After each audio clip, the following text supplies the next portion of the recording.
కాకరకాయలు ఆరేసేద్దామండి. చూడండి ఎంత బాగా వచ్చినాయో.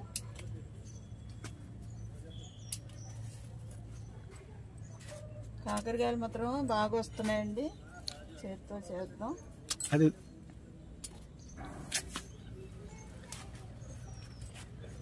ఈ చిట్టి కాకరలు కూడా ఉన్నాయండి. ఇందులోనే 2 రకాలు, 4 పాదులు వేసాం కదా. ఈ రకం కూడా బాగానే ఉంటాయి. ఇందులో కలిపి మనం కర్రీ చేసుకోవచ్చు. చేత్తో రావట్లేదు, కత్తెరతో కట్ చేద్దాం.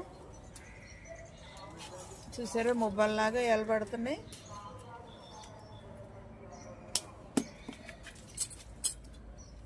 మొన్న ఫ్రై చేశానండి, చాలా బాగున్నాయి కాకరకాయ ఫ్రై.